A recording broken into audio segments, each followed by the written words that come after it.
Hola, ¿qué tal estás? Soy José Luis Martín y te doy la bienvenida a World Media Podcast.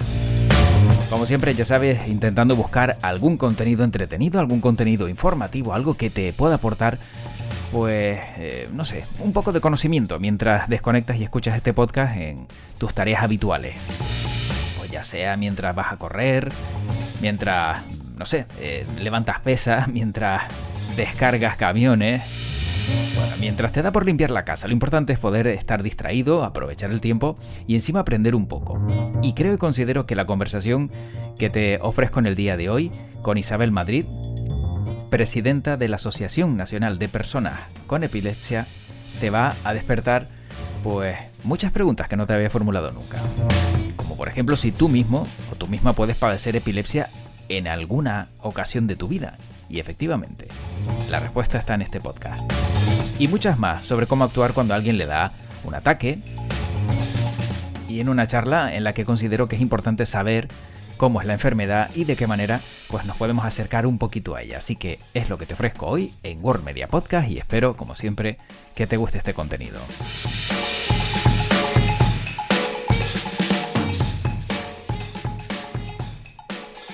Isabel Madrid, ella es presidenta de la Asociación Nacional de Personas con Epilepsia. ¿Qué tal? ¿Cómo estamos? Hola, muchísimas gracias por esta oportunidad para hablar de epilepsia. Sí, porque yo creo que hay veces que, y lo hablaba ayer también con Isabel, ¿no? Antes de cerrar esta entrevista, a veces que esperamos a los días nacionales o internacionales para hablar de un tema determinado, pero luego hay circunstancias que se nos escapan de las manos y tenemos que hablar sí o sí de algo como la epilepsia porque un chef de 27 años tan solo, Javier Jiménez, canario, pues fallecía haciendo senderismo, le daba un ataque de epilepsia, luego estuvo ingresado. Y claro, yo no sé, como primera pregunta, Isabel, ¿a qué edad pueden dar estos ataques y si algunos pueden llegar a ser mortales o no? A ver, la epilepsia no discrimina edad. Puede aparecer a lo largo de la vida, en cualquier momento. Sí que es cierto que la prevalencia es superior en niños y en ancianos, ¿vale? Uh-huh. Pero bueno, pues cualquier ser vivo, cualquier persona con cerebro puede desarrollar epilepsia, puede tener una crisis a lo largo de su vida. ¿Y qué condicionantes se dan? Asociada a múltiples Claro, causas. claro, porque ¿qué condicionantes se dan para que una persona de repente, de un día para otro, tenga epilepsia? Es que hay muchos factores. Puede ser algo hereditario, una situación de estrés, un traumatismo cranoencefálico, un ictus, ahora que se habla tanto de ictus, ¿vale? Pues una de las posibles secuelas del ictus no deja de ser un accidente cerebrovascular que puede desencadenar y desarrollarse una epilepsia. La epilepsia en realidad no es una enfermedad en sí misma, sino que es un síntoma asociado a múltiples causas y aparece, como ya te comentaba, en cualquier momento. Entonces tenemos una percepción errónea cuando pensamos que una persona que tiene epilepsia es porque es algo genético o porque ha nacido con eso, ¿no? Claro, evidentemente hay algún tipo de epilepsia que puede ser hereditaria, genética, que vaya asociado pues a alguna enfermedad de las llamadas raras, pero no siempre es así. Hay 63 tipos de crisis, de epilepsia. Entonces, ese abanico, o sea, es enorme y como te digo, puede ir vinculado a varios temas, ¿vale? A patologías o, ya te digo, a una situación de estrés. Ahora mismo en este mundo que vivimos tan estresante, que vamos con prisas a todos los lados, pues si tienes predisposición a desarrollar esa epilepsia, puede ser ese detonante que la desencadene, ¿vale? O sea que entonces el mundo en el que estamos ahora mismo viviendo y que nos lleva, como tú bien indicas, a todos lados con toda prisa, puede provocar que tengamos ataques epilépticos o que pasemos de un día al otro a tener epilepsia.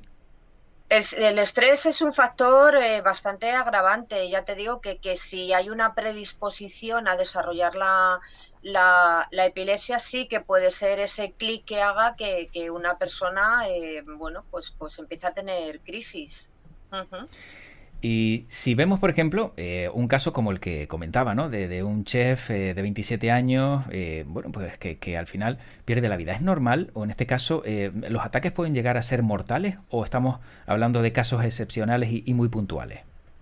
A ver, sí que es cierto que si, a ver, si una crisis de epilepsia dura más de 5 minutos, evidentemente estamos en una situación de estatus epiléptico, ¿vale? Con lo cual el servicio de emergencia tiene que actuar rápidamente porque sí que puede ocasionar daños neurológicos graves, ¿vale? Incluso, bueno, pues el fallecimiento por SUDEP, que bueno, pues sí que no deja de ser una descarga continua en racimo que hace que el cerebro no vuelva a su estado normal, se queda como enganchado, ¿no? Entonces no recupera y puede ocasionar la muerte, efectivamente. Sí. Y la persona que sufre esos ataques, ¿cómo siente que llegan? Cuando de repente estás tan tranquilo, sentado hablando con alguien y son instantáneos, ¿no te da un aviso previo para que tú puedas a lo mejor avisar a otras personas? Claro, es que ya te digo que la manifestación de las crisis es muy diferente y no todas las crisis de epilepsia cursan con una convulsión, que es lo que nosotros cuando escuchamos la palabra epilepsia automáticamente pensamos en alguien en el suelo convulsionando, ¿vale? Eso es un tipo de crisis, ¿vale? Pero existen 62 tipos restantes que no siempre cursan con una convulsión. El paciente no siempre sabe que va a tener una crisis. En muchos casos están tranquilamente y de repente caen al suelo. Entonces es muy complejo. El cerebro es muy complejo. El otro día leyendo, pues también una cosa de un paciente que tenía, bueno, pues el brazo izquierdo. Él tenía como una sensación de, bueno, pues de que el pelo se le erizaba, bueno, pues lo típico que llamamos piel de gallina y demás, en el brazo izquierdo, y resulta que era un tipo de crisis que le estaba provocando un tumor, un pequeño tumor cerebral, y era una simple sensación de que en el brazo pues se le erizaba el pelo. Entonces, por eso te digo que no siempre se detecta. Sí que es verdad que algunos pacientes se sienten ese día a lo mejor como un poco más inquietos, más nerviosos y más o menos pueden predecir, pero no siempre. Claro. No siempre. La crisis aparece en cualquier momento. Isabel, y cuando del aparece... día o de la noche. Claro, exacto. Sí, que a lo mejor estás durmiendo y puede darte también una crisis, ¿no? Que si esa persona está sola, ¿qué ocurre? Porque ¿de qué manera sales de una crisis si no tienes a alguien cerca? O yo no sé si es necesario siempre tener una compañía por si esto puede ocurrir. A ver, evidentemente las personas que tienen epilepsia, que viven solas, pues sí que es cierto que es todo más complicado. Existen los perros de asistencia, ¿vale? Aquí en la península existe una fundación que es la Fundación Canem, que entrenan a perros de asistencia. Bueno, pues que el perro con un entrenamiento determinado lo que hace es que detecta que el paciente va a tener una crisis, entonces lo que hace es que te avisa previamente. Entonces te puedes poner a salvo, pues tumbarte en la cama, en un sofá o incluso en el suelo para intentar evitar esa caída que en algunos casos pues también puede provocar daños a nivel tener un trauma, un golpe en la cabeza o romperte un brazo, algo así. ¿Vale? Entonces lo que hacen los perros es que detectan esa crisis y te avisan, pues con ladridos, con movimientos, bueno, ya te digo que con un entrenamiento previo. Pero si no, es muy complicado. Claro. ¿Y se sabe cuántos casos hay o es imposible saberlo de personas que tienen epilepsia y a lo mejor pues no lo tienen controlado? Pues fíjate que es muy complicado. El último estudio que se hizo en España fue en el 2014, es el estudio Epiveria, que ya daba unos datos de 400.000 personas en España afectadas de epilepsia. Pero cada año se detectan entre 10.000 y 20.000 nuevos casos asociados a múltiples causas. Pero ¿qué ocurre? Que como te decía antes, todos relacionamos la epilepsia con alguien en el suelo convulsionando. Pero hay muchísimos tipos de crisis que no se detectan y ni la familia ni el entorno. Hay crisis de ausencia que se asocian, por ejemplo, a despistes, a falta de atención, hay auras que son sensitivas, entonces, como no lo asociamos a una convulsión, ni el paciente ni el entorno sabe que existe una epilepsia, entonces es muy difícil llegar a un diagnóstico, ¿vale? Entonces, necesitamos muchísima información, mucha formación para saber qué tipos de crisis existen y, bueno, pues poder detectarlas lo más rápidamente posible, pues para que la persona esté con el fármaco adecuado, para no derivar en lo que ya es la crisis convulsiva.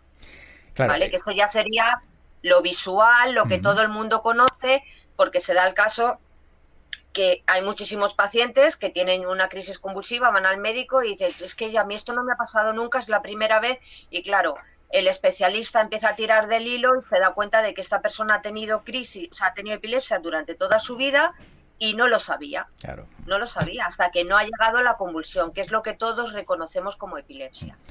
Decías que hay 400.000 personas, por lo menos, con datos de 2014, pero no sé si tienes algún dato de Canarias o ya por comunidades sería un poco más complejo saber. Sería un poco más complejo, ¿vale? Sería un poco más complicado, porque es lo que te digo, esos datos, bueno, pertenecen al sistema sanitario de salud, las competencias en sanidad están transferidas y es complicado, ya te digo. Y los últimos datos que están sobre el papel, pues son del año 2014, 400.000, pero vete sumando entre 10.000, 20.000 nuevos casos que se sepan, cada año pues ves sumando. Desde el año 2014 hasta ahora que estamos en el 2023 ya recién estrenado, pues imagínate la cantidad de personas que hay con epilepsia y las que lo tienen y no lo saben. Claro, efectivamente. Yo te digo a ti que cada día nos cruzamos con personas que tienen epilepsia y ellos no lo saben que la tienen. Y la vida de estas personas entiendo que no es sencilla porque supongo que conducir, no sé si se les prohíbe, no se les permite trabajar con maquinaria pesada. ¿Cuáles son esas limitaciones que tienen? Pues mira, en el caso de los adultos hay varias dificultades que nos encontramos. Primero, el acceso al mercado laboral, simplemente por tener epilepsia es un obstáculo. La mayoría de las personas con epilepsia en una entrevista de acceso al mercado laboral no dicen que tienen epilepsia porque saben que directamente no van a entrar en ese proceso de selección, ¿vale? O incluso ya estando trabajando somos despedidos, ¿vale? Bueno, pues pero es una falta de información, ¿vale? Es una falta de información de cómo, del manejo de la epilepsia, ¿no?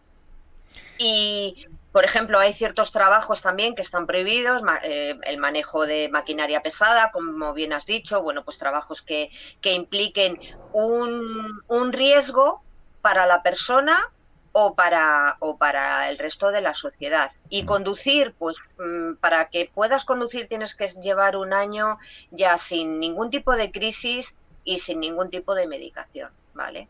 Entonces eso es lo que marca la ley.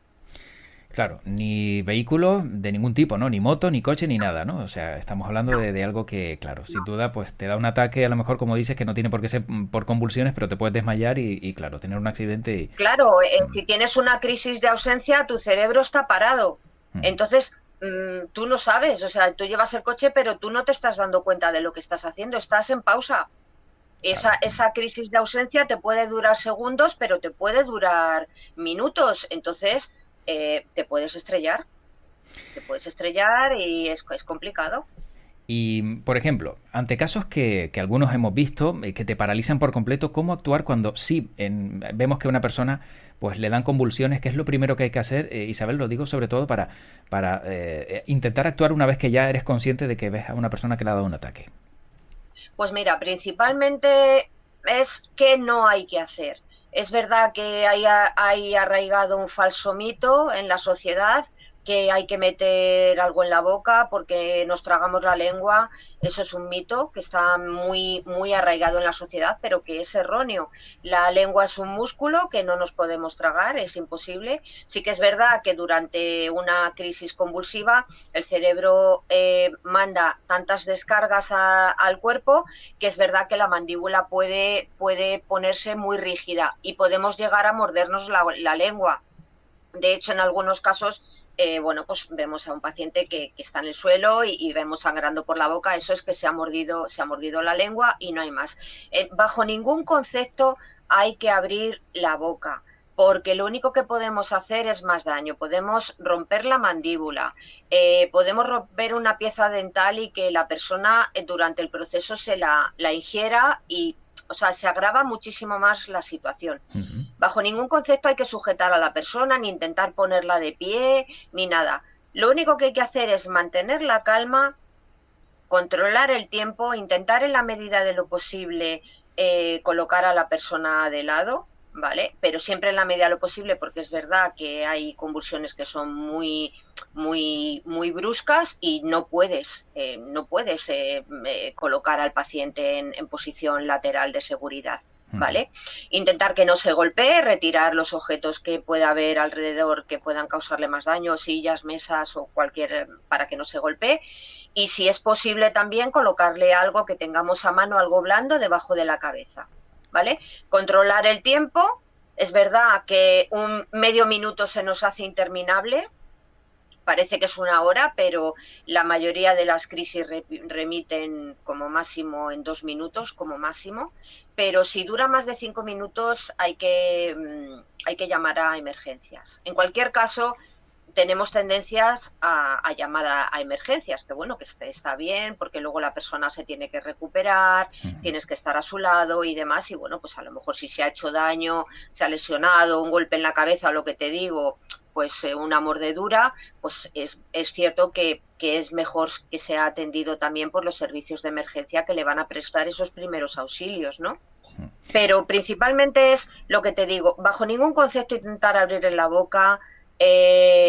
No hay que sacarle nada ni meterle nada, no sujetarle, no incorporarle y esperar a que remita la crisis, ¿vale? Eso es lo que hay que hacer. ¿Y se da el caso de con las uñas, en las terminaciones nerviosas de los dedos, apretar un poco para que coja conciencia? ¿O eso también es otro mito que tampoco se debe tener en cuenta? Nada, no, porque la persona no está consciente, claro. O sea, el cerebro en esa situación lo que está haciendo a nivel general, todo el cerebro, sus neuronas, para que todo el mundo de a pie lo entienda, está mandando una serie de descargas que las neuronas se están volviendo locas. Entonces lo que están mandando son descargas, estímulos que están provocando que nos movamos, que en algunos casos también, bueno, pues haya pérdida de esfínteres, que salivemos un poco.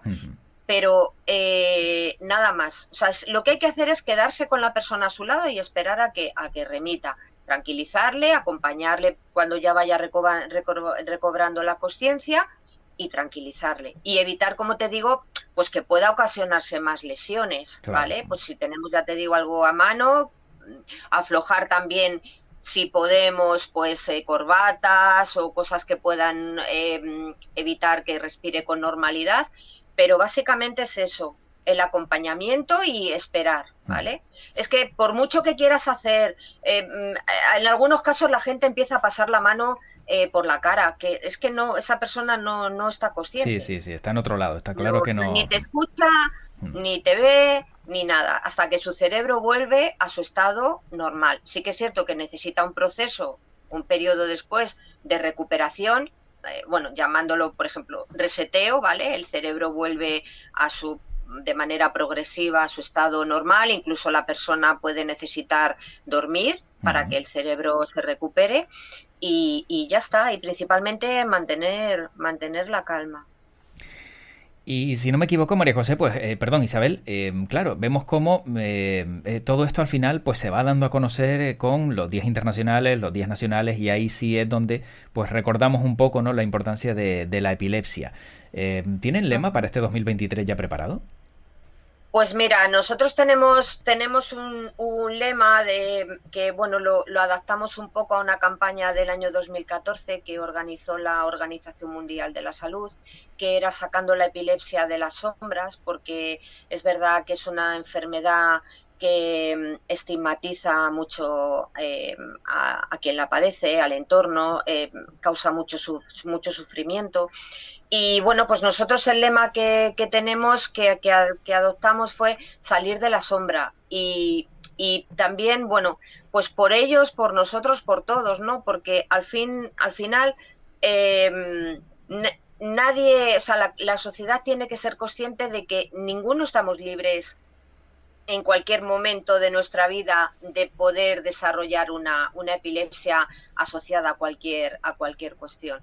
Y en referencia a esto que decías de los días, pues creo que somos el colectivo que más días al año tiene de conmemoración.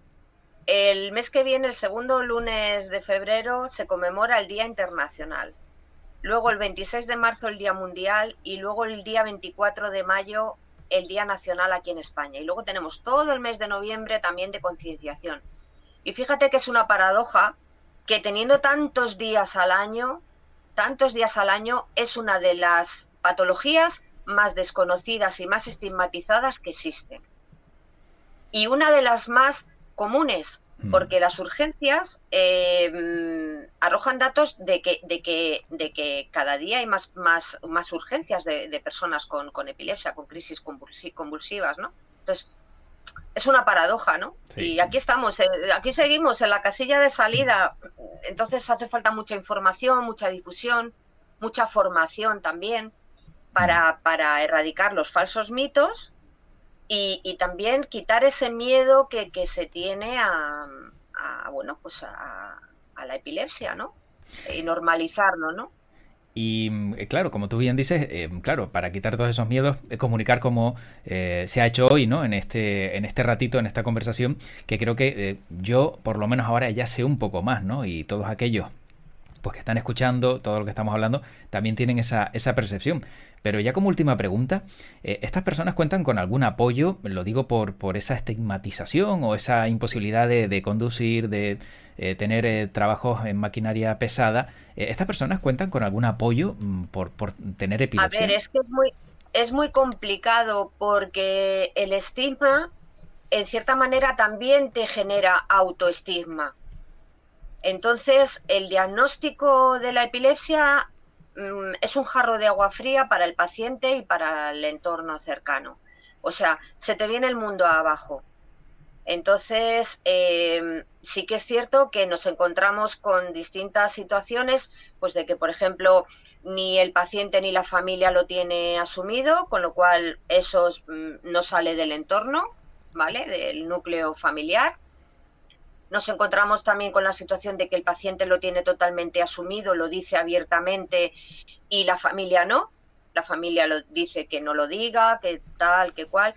Y también la otra versión, que es que la familia lo tiene normalizado, quiere ayudar a su familiar y demás, pero el paciente está en proceso de negación.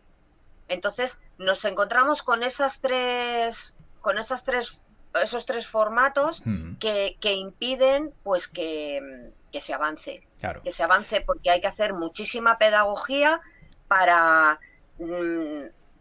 para empezar a normalizar la enfermedad, empezando por nosotros mismos y por la familia, ¿no? O sea, decir, tenemos esta enfermedad como cualquier otra, pero ante todo somos personas, somos seres humanos que sentimos, que vivimos, que tenemos unas necesidades de trabajar, de estudiar, de socializar y nos encontramos con estas trabas, ¿no? O sea, el levantarte por la mañana es complicado.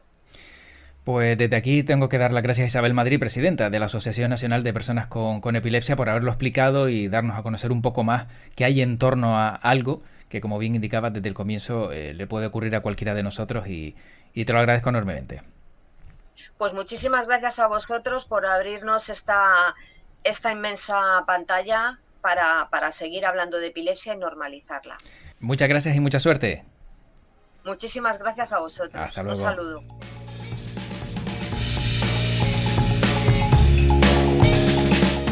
Pues así es, como has podido comprobar, la epilepsia en cualquier momento puede llegar a la vida de cualquier persona y no estamos exentos, ninguno de nosotros, de padecerla. Así que intenta aliviar un poco ese estrés, esos agobios del día a día y afrontar las cosas de otra manera.